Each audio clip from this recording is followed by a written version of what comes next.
Halo, selamat sore, Dokter Ajeng. Apa Seger ya? kabar?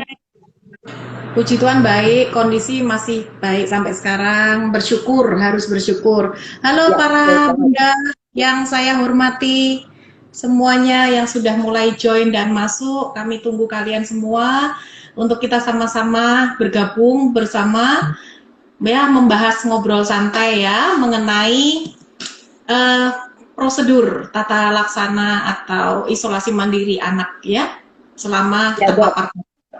Betul banget, Dok. Kenapa sih kita bahas ini? Karena banyak sekali ya teman-teman kecil kita, keluarga-keluarga kesayangan kita, pasien-pasien kita semua yang terpapar COVID-19.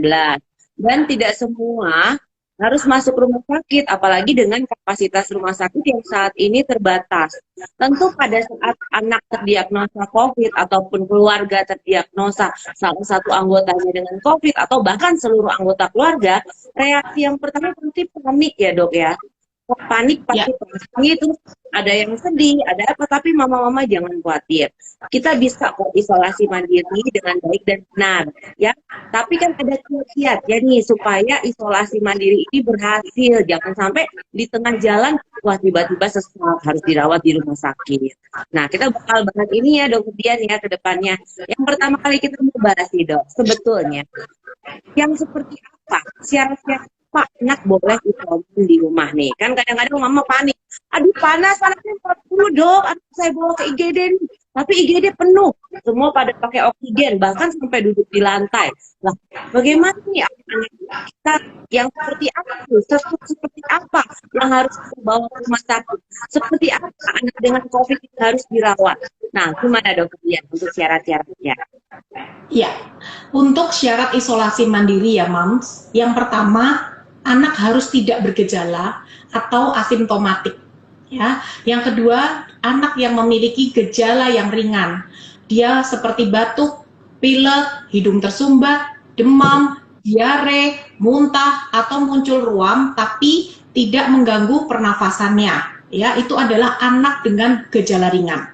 Yang ketiga, syarat isolasi mandiri adalah anaknya tampak aktif, bisa makan, ya, bisa minum dengan baik, dia bisa menerapkan etika batuk yang baik, yaitu dengan cara orang tua harus mengajarkan anak bagaimana cara batuk etika yang baik batuk ya, yaitu dengan menutup hidung dan mulut atau dengan lengan tangan ya. Nah, selain itu, kita juga harus bisa orang tua memantau gejala atau keluhan yang timbul pada anak, ya. Nah, untuk pemeriksaan tubuh, biasakan orang tua untuk mengecek suhu tubuhnya 2 kali dalam sehari, yaitu pagi dan sore atau malam hari. Pastikan Oke. lingkungan rumah dan kamar memiliki ventilasi yang baik. Nah, itu syarat-syarat yang harus dipenuhi bila mau isolasi mandiri. Lalu, bagaimana? Kapan kita harus ke dokter? Dokter Ajeng sih bisa jelaskan. Nah, ngomongin tadi dokter Dian, semua sih pinginnya anaknya nggak ada gejala ya dok ya, tapi Ya, kan kadang-kadang pastilah ada gejala demam.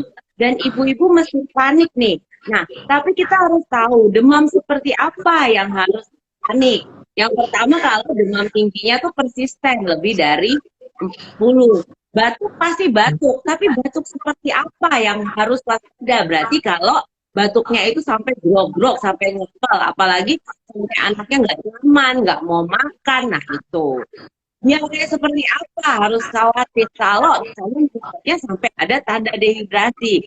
Nah, tapi kadang-kadang dokter dia, mama-mama nih kadang-kadang juga begini. Nah, nanti pas konsultasi kita bilang gini, dok anaknya nggak mau makan. Nah, kita harus tanya balik dokter Dian. Jadi pada saat konsultasi, nggak mau makannya itu apakah saat sedang sakit atau sebelum sakit memang anaknya susah makan. Nah, ini kadang-kadang ragu dokter Dian. ya, Dokter Dian benar. sering nggak kasus kayak gitu? Sering sekali ya. Banyak sekali pasti susah makan atau nafsu makan menurun itu banyak dikeluhkan oleh para orang tua yang melakukan konsultasi online dengan saya sebagai dokter anak. Ya dokter, kok anak tidak mau makan? Itu banyak penyebab. Selalu saya tanyakan apakah sebelumnya dia memang susah makan, ya. Yang kedua, kalau memang dia saat ini mengalami terpapar COVID, bisa jadi salah satu penyebab nafsu makan menurun itu karena adanya gangguan hidung buntu, ya, anosmia. Dia tidak bisa mencium masakan atau sup yang lezat buatan mamanya. Tapi don't worry, be happy mom. Untuk pada saat isolasi mandiri, pastikan yang terutama adalah kebutuhan cairan itu harus cukup. Jadi pastikan si kecil harus minum dengan cairan yang cukup sesuai dengan berat badannya, ya. Air hangat diutamakan, ya. Cairan, karena kebanyakan anak yang harus dirawat ke rumah sakit adalah mereka yang mengalami dehidrasi, ya, bibir kering, kencing sudah lebih dari 5 jam tidak keluar. Jadi itu yang harus orang tua pantau di rumah. Kencing anak, pastikan tiap 3 atau 4 jam sekali dia harus buang air kecil, ya. Jadi nggak mau makan, nggak apa-apa. Ibu bisa beri makanan-makanan ringan, ya. Indonesia selalu beranggapan anakku kalau belum makan nasi berarti belum makan. Betul. Ya, jadi kita bisa mengganti nasi dengan nasi uduk, nasi kuning, nasi liwet, nasi goreng. Nggak mau dokter Dian, boleh mie, bihun. Nggak mau juga dok, kentang goreng, ya, havermut, Quaker oat, ya, itu bisa, sereal, bisa. Nggak mau ubi cilembu, yang ubi madu, yang rasanya enak, ya, nggak mau dok, ya udah sagu atau jasuke, jagung susu keju yang kayak banyak dijual di mall-mall tuh, itu. Nah itu bisa Anda ganti dengan makanan seperti itu. Atau roti tawar dikasih kandungan nutrisi. Ingat, anak isoman harus makan makanan yang protein tinggi dan lemak yang cukup, ya. Nah, protein yang tinggi bisa didapat dari keju, ya, bisa didapat dari mentega. Jadi bukan hanya roti tawar gewer-gewer itu aja, enggak, harus ada komposisinya yang cukup. Yang itu harus diperhatikan untuk anak-anak untuk kebutuhan nutrisi selama isoman. Ya, setuju banget saya dengan dokter Dian. Jadi problem nggak mau makannya ini harus dipastikan nggak mau makan karena sakitnya, apa memang anaknya nggak mau makan karena bosen makannya itu aja, atau memang sebelumnya memang sudah ada gangguan makan nih, lagi GTM, pas lagi tumbuh gigi kebetulan kena COVID-19. Nah itu juga harus kita cari tahu nih, mam, nggak mau makannya. Terus tadi dokter Dian udah bilang tuh, makan itu karbohidratnya nggak harus nasi, kalaupun nggak harus makan dalam satu menu langsung lengkap gizi sehat seimbang, boleh kok dicicil misalnya makanya cuma 2 suap dok, 3 suap. Oke, di jam snack berikutnya kasih kentang goreng. Di jam snack berikutnya bikinin kayak nugget ayam atau dori goreng. Jadi tetap ada asupan protein, tetap ada karbohidrat, tetap ada lemak. Bahkan gadoin telur boleh loh. Jadi kita jangan berpikir aku itu harus 1 piring lengkap habis. Itu sih kita mau idealnya begitu, tapi ada beberapa kondisi nggak bisa ideal. Apalagi ini anak sakit nih, anak nggak sakit aja mau ngasih makan anak itu suatu tantangan, apalagi anak sedang sakit. Tadi dokter Dian kan tadi udah nyebutin tuh anak seperti apa yang boleh isoman. Nah, tadi ada tanda bahayanya tuh. Tadi demamnya berkepanjangan, ada tanda dehidrasi, terus sesak ya. Jadi kapan anak dibilang sesak harus kita bawa?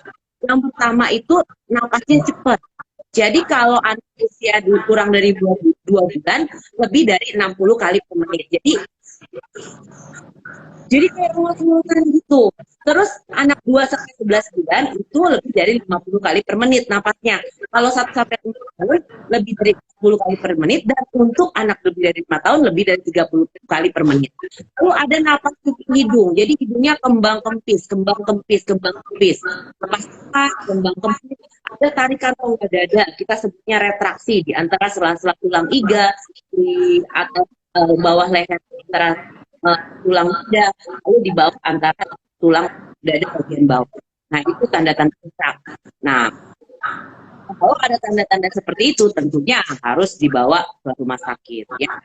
Nah, apa yang harus siapa yang merawat anak nih, dok? Ini kadang-kadang ada beberapa skenario nih, mama-mama bingung juga nih. Dok, kalau sama-sama COVID, kita anak kalau misalnya anaknya positif, mamanya negatif, atau kebalik, misalnya mamanya positif nih, mamanya negatif, anaknya positif. Ini nggak ada lagi yang bisa kawat, atau mamanya positif, anaknya negatif. Nah, itu juga kadang-kadang galaunya di situ nih. Aduh, siapa ya yang merawat? Nah, kalau dari pengalaman Dokter Dian sama kawan-kawan nih, yang pejuang COVID-19 nih di rumah, keluarga-keluarga yang saat ini sedang berjibaku untuk fight COVID-19. Ada nggak pengalaman seperti itu, Dokter Dian? Ya, ya. Jadi sebenarnya siapa aja sih yang bisa mengasuh anak yang terpapar COVID adalah orang tua semua bisa mengasuh anak yang positif ya. Orang-orang itu adalah mereka yang berisiko rendah ya. Yang pasti jangan lansia ya, atau jangan orang yang memiliki komorbid atau penyakit dasar, disarankan bukan mereka. Nah, orang tua yang atau pengasuh tuh kalau ada keluarga yang positif sama-sama isolasi bersama. Kalau ayahnya, papanya positif, ya dirawat bersama-sama. Tetapi kalau orang tuanya memiliki status COVID yang berbeda, disarankan boleh tetap merawat anaknya asal diberi jarak tidur 2 meter. Jadi kasurnya sebaiknya terpisah. Itu yang selalu saya sarankan. Nggak boleh satu tempat. Ya, contoh, mamahnya memiliki tidak bergejala, PCR-nya negatif, tapi anaknya yang positif, maka anak harus berjaga jarak dengan ibunya kurang lebih 2 meter. Sang ibu harus menggunakan protokol yang ketat, masker yang ketat, ya, sering melakukan cuci tangan dengan sabun dan air mengalir 20 detik lamanya. Lalu jangan lupa kalau mamahnya negatif harus minum suplemen, menjaga kesehatan, tidak boleh makan sisa-sisa makanan si kecil. Waduh, tidak boleh ya. Peralatan makanannya pun harus terpisah, tidak boleh bersama-sama ya. Itu untuk orang tua yang PCR-nya negatif, anaknya yang positif. Nah, kalau orang tuanya positif, lalu anaknya masih negatif, gimana dok? Anak saya nggak ada yang rawat nih, gitu. Ya, jadi mungkin anak ini masih dalam masa inkubasi, bisa-bisa saja loh, karena mereka sudah terpapar beberapa hari yang lalu sebelum Anda terdiagnosa positif. Ya, jadi orang tua masih bisa merawat si kecil yang negatif. Kalau tidak ada yang merawat lagi, saudara atau saudara yang sehat sudah nggak ada lagi, ya sudah. Kalau terpaksa harus menjaga si anak yang negatif ini, ya ibunya positif, tetap menggunakan protokol kesehatan ya. Jadi pokoknya yang jelas hindari pengasuh yang memiliki resiko yang tinggi. Dan jangan lupa, orang tua harus memberikan dukungan psikologis pada anak ya. Jangan menakut-nakuti anak. Kamu menderita COVID, hati-hati loh. Nanti kamu begini-begini. Nanti kamu begini, membuat anak semakin ketakutan ya. Anak berhak berbahagia. Justru kebahagiaan mereka imunitas terbaik untuk anak-anak ya. Jadi seperti itu. Nah, sebaiknya yang ngasuh satu orang ya. Kalau misalnya si anak yang positif, cukup satu aja supaya paparannya nggak makin luas. Dan saat si anak itu positif, pengasuh ini negatif ya atau sehat, pastikan selain menggunakan masker bisa juga menggunakan pelindung mata ya, sarung tangan, pakai baju atau celemek yang gampang dicuci ya gitu. Itu adalah beberapa syarat untuk pengasuh yang mengasuh anak yang sedang terpapar COVID. Dokter Ajeng mungkin ada yang ditambahkan? Ya, berbagi aja sekedar sharing dari pengalaman mama-mama. Jadi selama ini banyak juga pasien-pasien saya yang melakukan telemedicine ya. Jadi mamanya ada yang negatif merawat anak dengan COVID. Jadi protokol respirasi itu harus benar-benar ketat, Dokter Dian. Jadi maskernya itu nggak sekedar masker, tapi masker double. Minimal itu masker medis di double masker kain, itu minimal. Dan itu tidur pun namanya pakai masker, ya. Pas anaknya udah lelah, kadang-kadang anaknya nggak mau lepas nempel. Nah, mamanya boleh tidurnya pindah di kasur yang berbeda. Ya, terus jangan lupa rajin cuci tangan tadi yang Dokter Dian bilang. Terus kalau bisa pintu kamar dibuka, jadi ventilasi udara harus masuk. Jadi jangan di ruangan tertutup AC ini di dalam suatu ruangan gitu. Nah, terus membersihkan ruangan selain mendesinfeksi dengan air sabun, bisa juga dengan desinfektan yang terjual di pasaran ya. Terus kalau misalnya mamanya punya penyakit tertentu komorbid, jangan memaksakan diri. Saya pernah ada kasus ini, jadi ada seorang pasien saya bingung. Jadi kasusnya adiknya itu sampai meninggal. Kebetulan pasien saya ini mamanya ini punya autoimun dan habis relapse gitu. Nah, mau dititipin keponakannya yang COVID-19. Nah, kalau kasus seperti itu, mau tidak mau saya harus katakan nggak bisa bukan harus orang yang sehat kondisinya. Karena nanti malah akan jadi kluster baru. Terus jangan lupa anak-anak itu kan karier. Jadi misalnya mama papanya positif, anaknya negatif. Tapi kadang ada orang tua yang nggak bersedia anaknya di swab dokter dia. Jadi langsung dititipin ke neneknya. Akhirnya dalam jangka waktu 3 hari baru muncul gejala pada si anak, 5 hari kemudian neneknya muncul. Ini jadi kluster baru. Jadi penegakan diagnosis itu seperti yang kita bahas di IG Live kita hari Jumat kemarin itu sangat penting. Itu kita ingatkan kembali buat mama-mama. Jangan takut untuk swab. Yang penting itu orang yang ahli di tempat yang teknik swabnya dan juga benar dan juga ramah anak. Ya, benar. Ada lagi pertanyaan dokter, kira-kira alat-alat kesehatan apa yang harus saya siapkan ya dokter pada saat isoman, isolasi mandiri, dan obat-obatan apa saja yang harus saya persiapkan dokter saat isolasi mandiri anak saya yang terpapar COVID. Nah, para moms harus tahu bahwa alat kesehatan yang wajib dimiliki adalah yang pertama adalah termometer, karena kita harus memantau suhu si kecil 2 kali dalam sehari, yaitu pagi dan malam hari. Boleh maksimal 3 kali, silakan ya. Yang kedua harus memiliki alat saturasi, namanya oximeter. Tadi dokter Ajeng sudah bilang ya, hati-hati bila oximeter menunjukkan di bawah 95 ya. Jadi ada istilah juga happy hipoksia ya, jadi tidak sesak, anaknya baik-baik aja tapi saturasinya menurun. Nah, itu harus dipantau. Lalu yang ketiga, pastikan di rumah memiliki ember dan yang ada desinfektannya.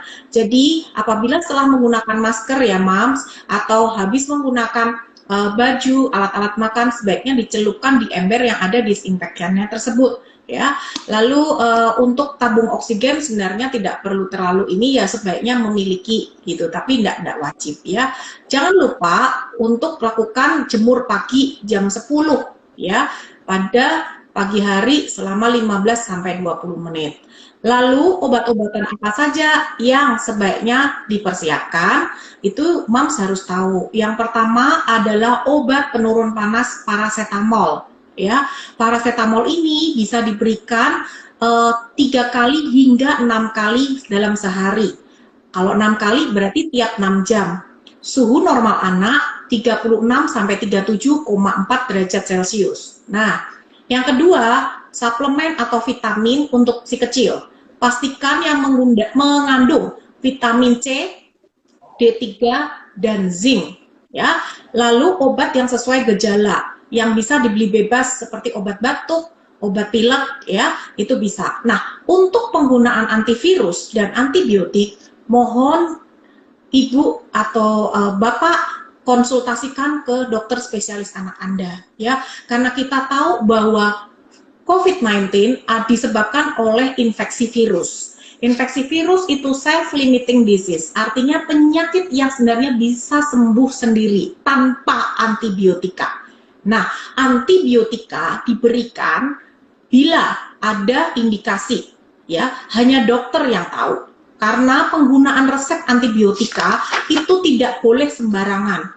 Pemberian antibiotika itu masuk golongan obat keras. Karena antibiotika harus diberikan secara tepat dosis, tepat waktunya, tepat sasarannya, dan tepat cara penggunaannya. Ya, hati-hati. Resep-resep itu ada pendidikannya, ada sekolahnya, yang tahu hanya dokter.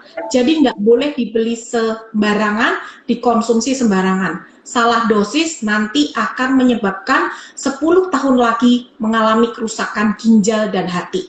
Jadi khusus untuk antibiotik, tidak semua COVID harus menggunakan antibiotik pada anak-anak. Lalu antivirus, ya, antivirus juga tidak wajib. Ya, untuk memberikan suplemen imunomodulator boleh, ya, silahkan Anda konsumsi sesuai instruksi dokter. Demikian, dokter Ajeng ada yang ditambahkan? Ya, setuju sekali dengan dokter Dian. Jadi mama-mama, jadi sebaiknya bila anak terkena COVID-19, kita jangan menyamakan anak dengan dewasa. Karena kita selalu bilang ya dokter Dian, kalau anak itu bukan miniatur orang dewasa.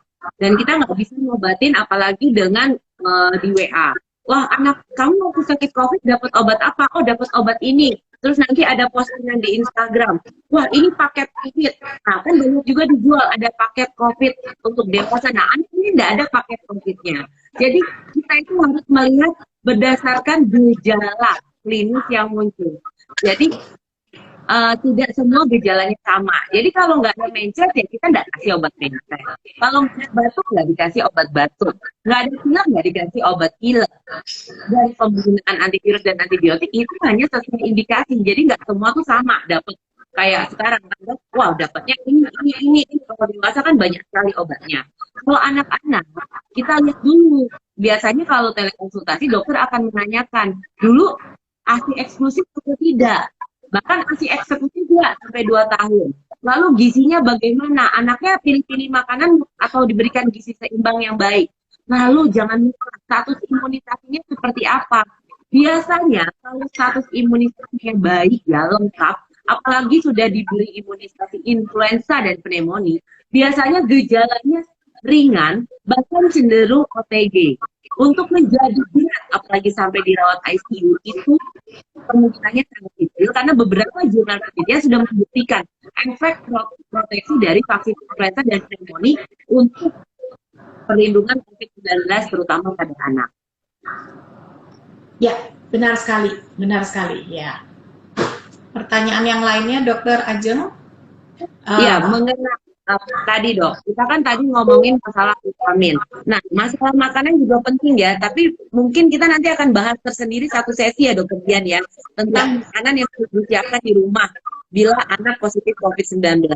Tadi vitamin yang harus ada tadi kan vitamin D, zinc, sama vitamin C. Nah, itu sebetulnya bisa didapatkan dari sumber makanan. Jadi mama-mama siapkan deh makanan di rumah itu.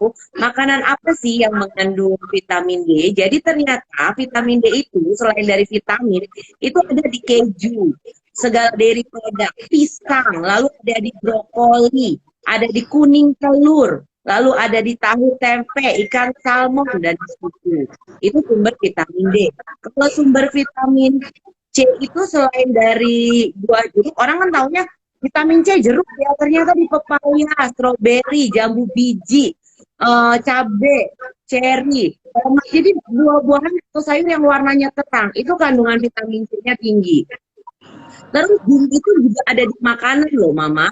Jadi bisa ada di kentang, tiram, telur, lalu di daging dan coklat hitam, kacang-kacangan dan biji-bijian. Nah itu kadang-kadang mama harus nyiapin nih, harus ada di dalam menu sehari-hari ya dokter Dian. Nanti kita bakal bahas ini ya dokter Dian. Ya, kita akan bahas minggu depan untuk makanan-makanan apa yang baik dikonsumsi para penderita COVID, terutama anak-anak. Ya, untuk kita nggak bisa bahas banyak topik dalam satu kali IG Live karena pembahasan sebaiknya terpecah-pecah tapi dalam gitu ya. Oke, ya. Lalu pertanyaan yang berikutnya yang masuk ini bagaimana cara penggunaan kamar mandi selama isolasi mandiri, Dokter Ajeng?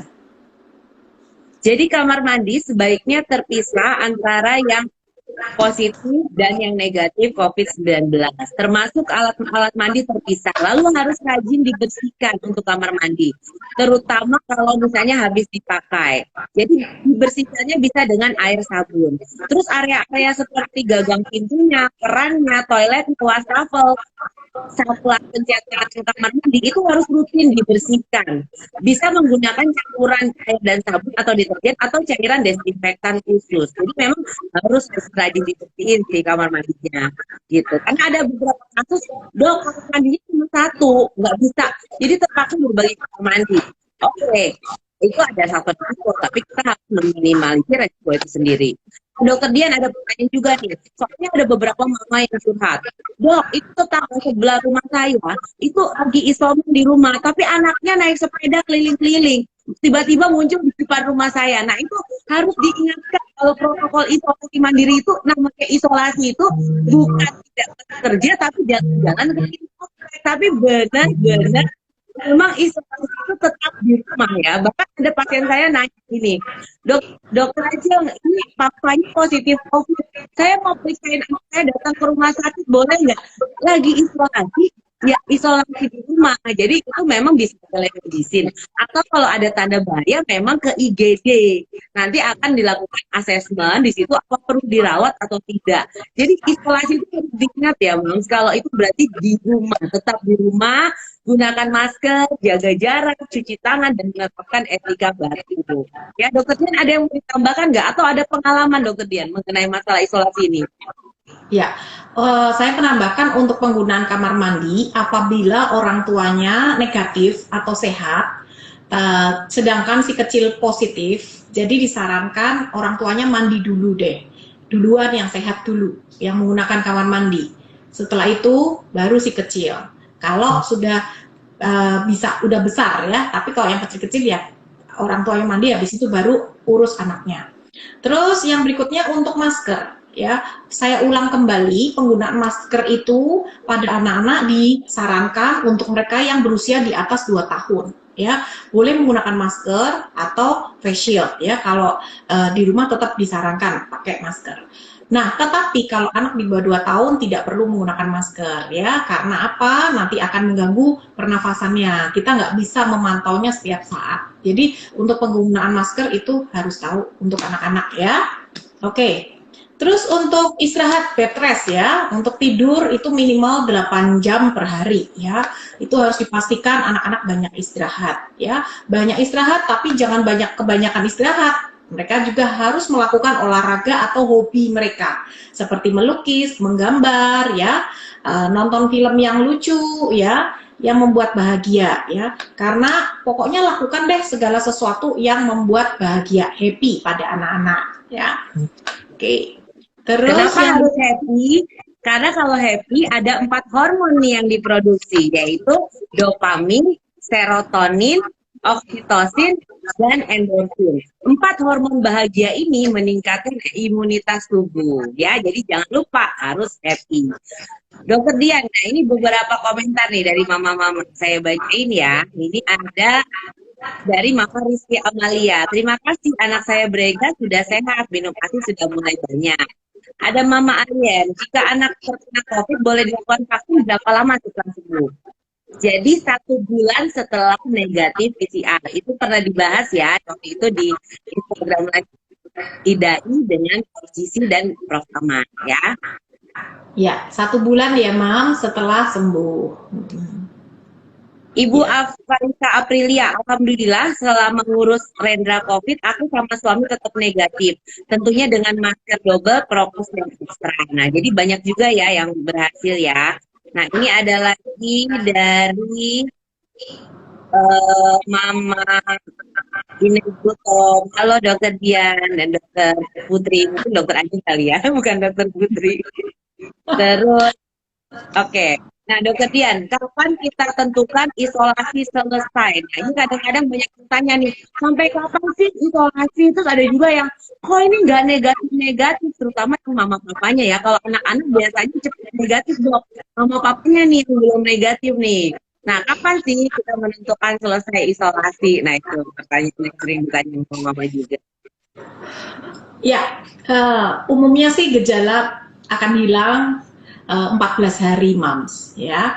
Dianjurkan melakukan pemeriksaan PCR swab ulang 10 sampai 14 hari setelah hari pertama gejala. Ya, ini paling banyak ditanya ke kita ya Dokter Ajeng.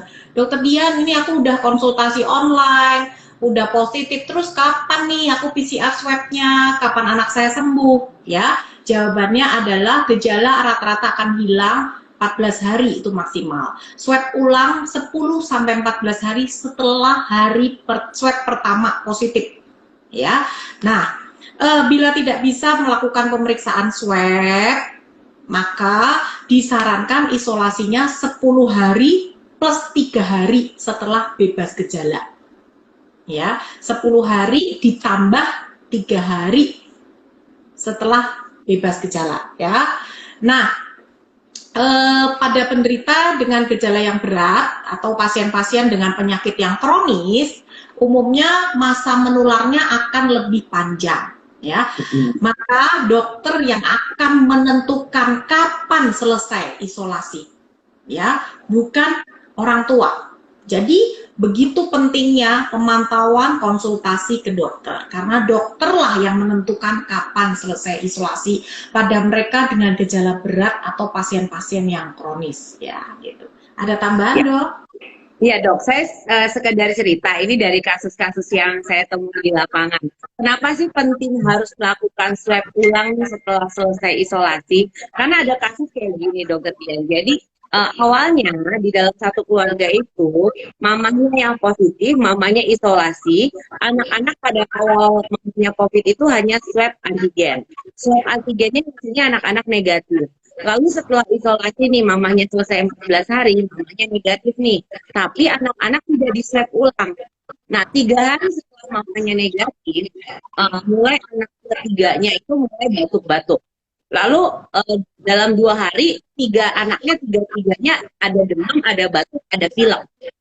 Setelah batuk pilek demam, jadi jarak 6 hari dari mamanya negatif, akhirnya periksa ke dokter, dilakukan screening, ternyata anaknya 3-tiganya positif COVID-19, lalu mamanya di swab lagi, akhirnya mamanya positif lagi, papanya positif, akhirnya satu rumah positif lagi. Nah, ini makanya jangan sampai kayak muter-muter gitu. Jadi kalau bisa dituntaskan satu keluarga gitu. Jangan yang di swab cuma nanti ini nggak di swab, ternyata ini masih masa inkubasi.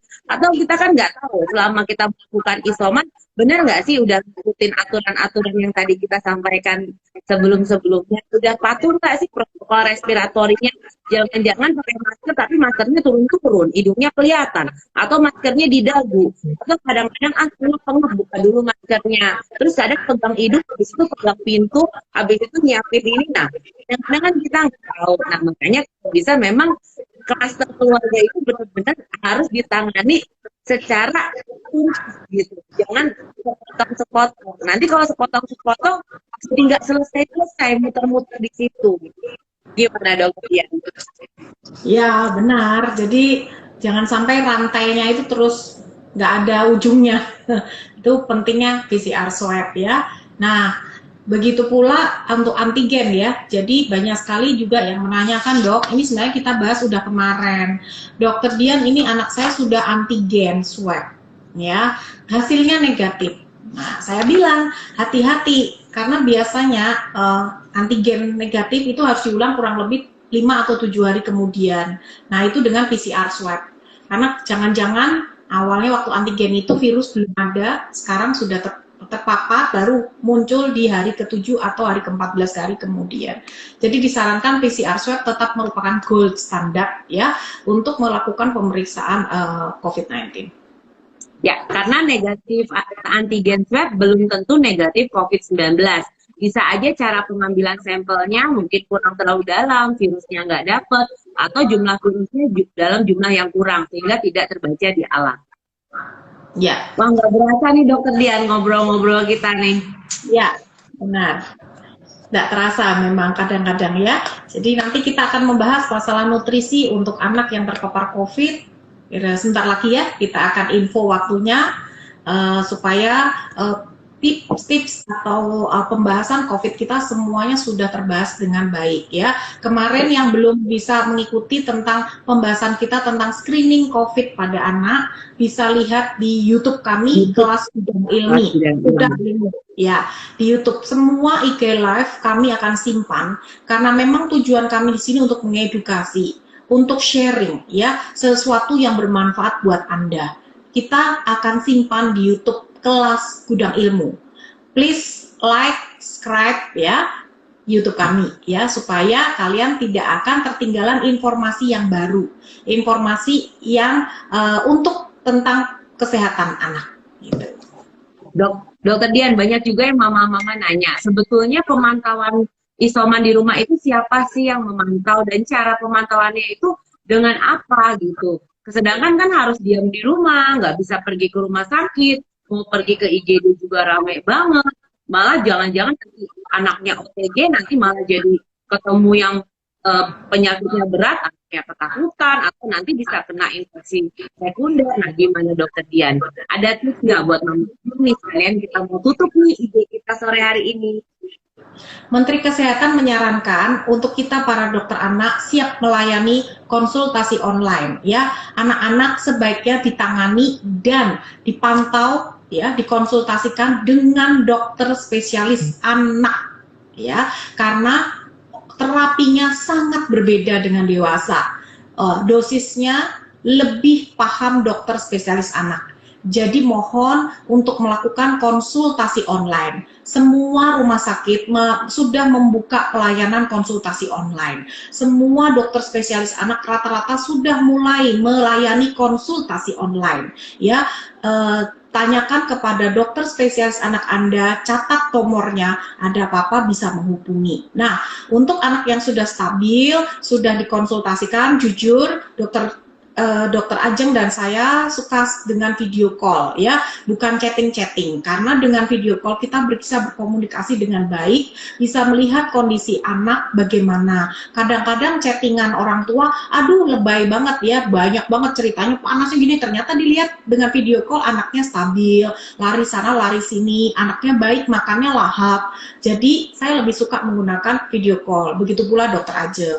Mohon kesabarannya, karena satu hari kita bisa menerima 30-40 pasien rata-rata COVID, 80%-nya. Mereka membutuhkan obat yang sangat cepat. Saya paham semua orang tua ingin dilayani cepat, tapi tidak perlu cemas, Mam. Cukup daftar, antri, sabar, pasti dilayani. Ingat, gejala pada anak tidak seperti dewasa. Anak-anak rata-rata memiliki gejala yang ringan, tidak memerlukan obat yang harus cepat gitu. Yang penting sudah kami jelaskan berdua bahwa pastikan si kecil memiliki asupan vitamin di rumah. Demam, atasi demamnya yang baik dan benar ya. Atasi kebutuhan nutrisinya dan cairannya yang cukup. Sambil menunggu jawaban konsultasi online-nya akan dilayani oleh dokter spesialis anak Anda. Mohon kesabarannya. Terima kasih pada orang tua yang udah sabar menunggu. Ya, udah bisa mengendalikan panas batuknya sendiri di rumah sehingga tidak bolak-balik mengganggu kita gitu. Karena mengingat banyaknya pasien yang membutuhkan konsultasi online gini. Ya, jadi mohon kesabarannya, pasti dilayani. Obat segera diantar ya. Jadi nggak perlu cemas. Gitu. Ya, jadi mama-mama yang pertama kita saat menghadapi bahwa anak positif COVID atau keluarga positif COVID adalah jangan panik dan tetap berpikir tenang. Karena kalau kita panik, kita tidak bisa berpikir. Akhirnya malah jadi kemerungsung, akhirnya kita nggak bisa bertindak. Kalau pikiran kita tenang, kita akan tertata, kita tangani satu persatu, kita berikan nutrisi yang baik, kita berikan multivitamin dan obat-obat yang diperlukan pada anak. Kita tahu apa yang harus dipantau, apa tanda bahayanya, dan kapan harus dibawa ke rumah sakit. Ya, tetap berpikir positif, tetap happy, karena happy itu meningkatkan imunitas ya. Kalau zaman dulu katanya mens sana in corpore sano, di dalam tubuh sehat terhadap jiwa yang kuat. Gimana, Dok? Betul, setuju ya. Jadi terapi obat-obatan dokter itu hanyalah pelengkap ya. Kembali lagi, hormon bahagialah yang menyembuhkan. Seperti ada pepatah mengatakan hati yang gembira adalah obat. Pastikan si kecil berbahagia, orang tua tetap tenang, tidak panik ya, tetap sabar, banyak berdoa ya. Jadikan masa isolasi mandiri sebagai masa introspeksi. Masa-masa di mana kita lebih dekat dengan Tuhan dan mengandalkan Tuhan ya. Itu nomor satu, bukan dokter. Andalkan Tuhan ya, dekat dengan Dia, hati pun tenang ya. Baru obat-obat dokter itu hanyalah pelengkap. Ya, saya berdoa untuk para sobat-sobat kecilku yang sedang isolasi mandiri, sakit, terpapar COVID, semoga kalian cepat sembuh. Ya, kami menyayangi kalian semua. para orang tua, peluk cium dan sayang dari kami berdua. Kami siap melayani Anda, mohon kesabaran Anda, pasti dilayani. We love you so much. Oke, semangat. Semoga cepat sembuh semuanya, lekas pulih, dan tetap bahagia, tetap berpikir positif, berdoa, serahkan pada Tuhan. Ya, jadi do your best, let God do the rest. Oke, bye-bye. Selamat sore semuanya.